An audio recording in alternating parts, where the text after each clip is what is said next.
Bismillahirrahmanirrahim. Assalamualaikum warahmatullahi wabarakatuh. Alhamdulillahi wassalatu wassalamu ala rasulillah wa ala alihi wa ashabihi wa mawalah. Rabbi syrah li sadri wa yassir li amri wahlul 'uqdatam min lisani yafqahu qawli, amma ba'du. Kaum muslimin jamaah salat zuhur yang dirahmati Allah, alhamdulillah kita masih diberikan nikmat oleh Allah Subhanahu wa taala, kesempatan untuk mendatangi Allah, ya. Kita berusaha bagaimana kesalahan kita di hadapan Allah terhapus dengan sholat ini, dan kita berusaha bagaimana pahala kita, derajat kita tinggi di hadapan Allah dengan sholat ini. Jadi kita bersyukur masih diberi kesempatan hidup. Sekian banyak orang di luar sana yang kecelakaan, ya, yang sakit, yang apapun, ya, mereka sudah nggak sempat lagi untuk bagaimana menambah amal ibadah dan juga bertaubat. Alhamdulillah. Kaum muslimin yang dirahmati Allah, sesuai dengan apa yang saya sampaikan kemarin, insya Allah kita akan melanjutkan pembahasan kita kepada tazkiyatun nufus. Tazkiyatun nufus ini kami ambilkan dari kitab milik tiga ulama besar, Ibnul Qayyim al-Jauziyah, Ibnu Rajab al-Hambali, Imam Ghazali. Tapi kami ambilkan sebuah buku yang menyaring hadis-hadis tersebut, diambil yang sahihnya. Jadi jamaah rahmatullah, para ulama ini adalah pakar dalam kaitannya tentang masalah hati. Imam Ghazali, Ibnu Rajab al-Hambali, ya, dalam kitabnya Al-Hikam, Ibnul Qayyim al-Jauziyah. Imam Ghazali sendiri membuat kitab Ihya Ulumuddin. Namun di khusus dalam kitab ini kami ambilkan hadis-hadis yang sahih saja untuk membersihkan jiwa kita. Baik, kesempatan pertama ini kita akan membahas pentingnya tazkiyatun nufus terlebih dahulu. Untuk apa sih pentingnya tazkiyatun nufus? Tazkiyatun nufus niku tazkiyah zakiyah, ya. Berasal dari tiga huruf, za, kaf, dan ya, yang maknanya apa? Membersihkan, suci, bersih. Nufus berarti jiwa, hati, atau ya, jiwa atau hati. Maka tazkiyatun nufus membersihkan hati, membersihkan jiwa. Nah, kaum muslimin yang dirahmati Allah, suatu ketika Rasulullah SAW berada di dalam masjid dan memberikan informasi sebentar lagi akan masuk dari masjid ini seorang ahli surga. Allah memberikan wahyu kepada beliau, sebentar lagi akan masuk salah satu di antara penduduk surga. Lalu masuklah salah seorang sahabat. Ada yang mengatakan dia adalah sahabat Ansor, ada yang mengatakan dia adalah Sa'ad bin Abi Waqqas. Besoknya lagi Rasulullah SAW bersabda, sebentar lagi akan masuk di antara penduduk ahli surga. Masuk. Orang yang sama besoknya mengatakan akan masuk di antara penduduk ahli surga. Lalu ketika ada salah seorang sahabat, Abdullah, ya, bin Umar, kemudian ingin tidur di tempat orang ini, mencari tahu, ya. Jadi salah satu sunnah daripada sahabat itu biasanya tidur di tempat sahabatnya, ya. Di situ ketahuan sehari-hari dia ngapain. 3 hari 3 malam beliau izin tinggal di tempatnya orang ini. Dilihat sholat malamnya biasa saja, amal solehnya biasa saja. Bahkan dia merasa amal soleh saya lebih baik, lebih banyak daripada orang ini. Tapi kok dia termasuk ahli surga, kenapa? Lalu sebelum pulang, ya, orang ini bertanya, apa sih amalan yang kau lakukan? Ya, ini seperti yang kau lihat, tidak banyak. Nah, namun ada satu yang mungkin ini menjadi penyebab masuk surga. Apa itu? Saya tidak pernah ada dalam hati saya rasa dengki kepada siapapun. Nggak pernah ada dalam hati saya hasad kepada siapapun. Dengki, benci, iri, nggak pernah. Nah, inilah yang susah. Jadi jamaah rahmatullah, salah satu yang menyebabkan, ya, seseorang masuk surga adalah hatinya, dia selamat daripada penyakit-penyakit hati. Nah, baik, Allah Ta'ala berfirman mengenai pentingnya membersihkan hati. Nah, ini kan kita kadang-kadang belajarnya itu belajar bagaimana sholat yang benar, belajar ngaji, belajar bagaimana umroh, ya, bimbingan haji umroh. Tapi kadang-kadang yang paling penting di dalam diri kita itu kita tidak memperhatikan, yaitu hati kita. Rasulullah SAW bersabda, "Ala inna fil jasati mudghah." Ingat, di dalam dirimu itu ada sebuah segumpal darah, segumpal daging. Ya. Idza saluhat salahal jasadu kulluh. Kalau segumpal itu baik, semuanya baik. Wa idza fasadat fasadal jasadu kulluh. Kalau dia buruk, maka semuanya akan buruk. Ala wahya al-qalbu. Ingat, itu adalah hati. Jadi jamaah rahmatullah, penting bagi kita untuk membersihkan hati kita agar semua urusan kita menjadi baik, ya. Allah Ta'ala berfirman di surat Al-Muddathir, ya ayyuhal muddathir qum fa'anzir wa rabbaka fakabbir wa thiyabaka fatahhir. Ayat ini, surat ini itu mengangkat Nabi menjadi Rasul, ya. Kalau Iqra bismi rabbikal ladzi khalaq, itu Allah Ta'ala mengangkat Nabi Muhammad sebagai Nabi. Tapi kalau Al-Muddathir diangkat sebagai Rasul. Maksudnya apa? Mengajak kepada manusia. Ayat pertama, wahai orang yang berselimut, qum fa'anzir, bangun, berilah peringatan, dakwahlah.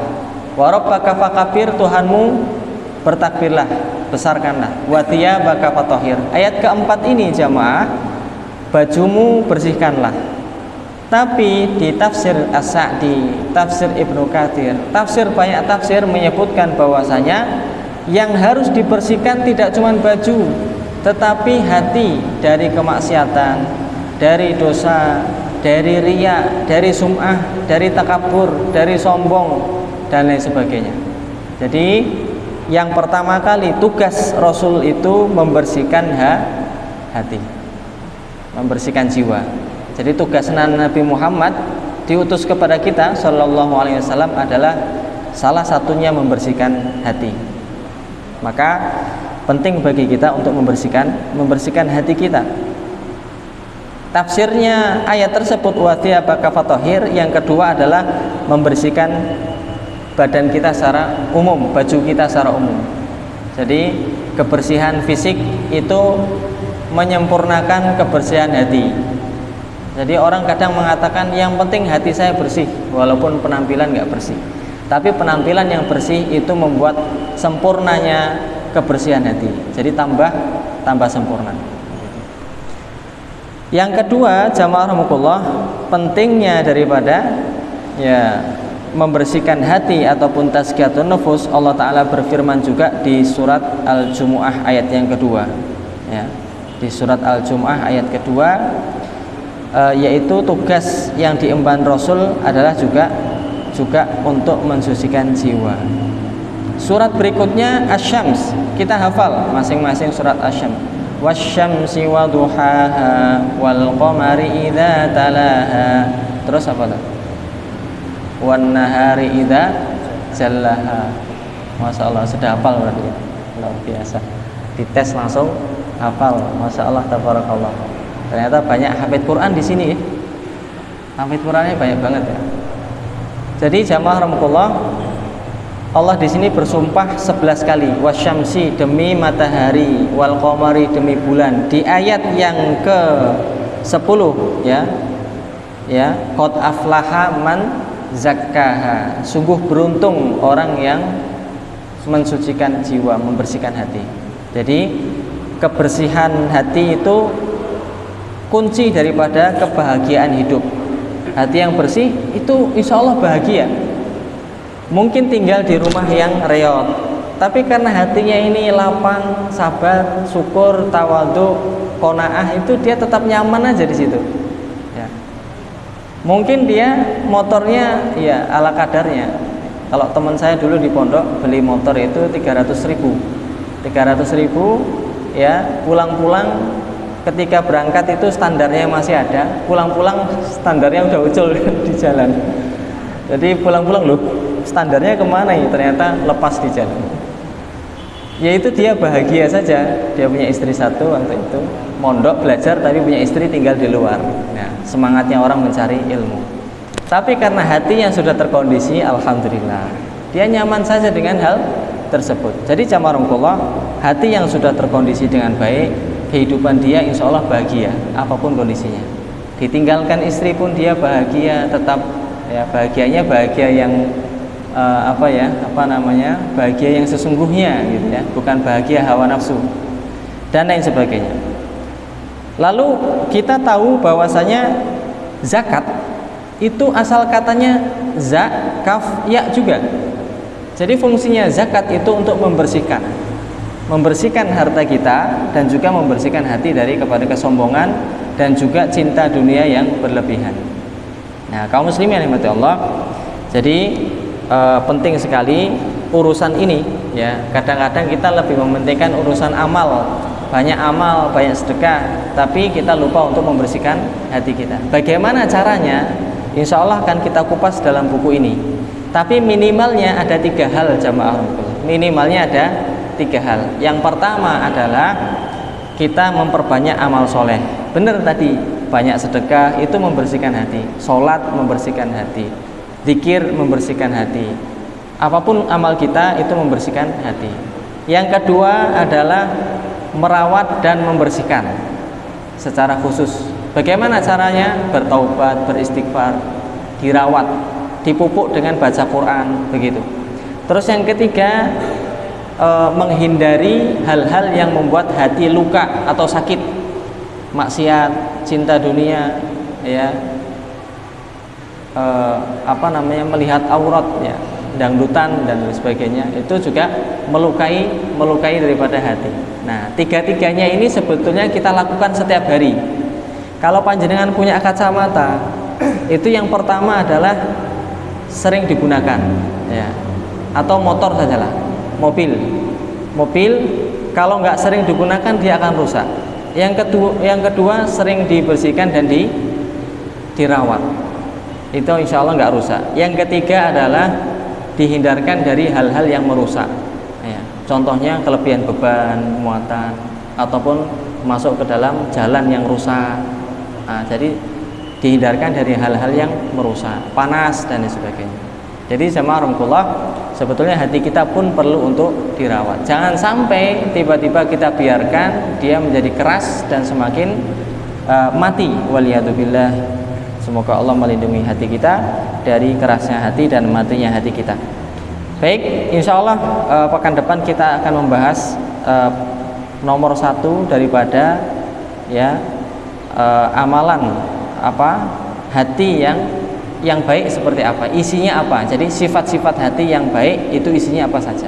Nah, yang pertama insya Allah kita akan membahas masalah ikhlas. Barakallahu fikum. Semoga bermanfaat jamaah rahmatullah. Semoga Allah memberikan kita hati yang murni, bersih, ya, selamat, qalban salim, ya. Amin ya rabbal alamin. Subhanakallahumma wa bihamdika asyhadu an la ilaha illa anta astaghfiruka wa atubu ilaik. Assalamualaikum warahmatullahi wabarakatuh.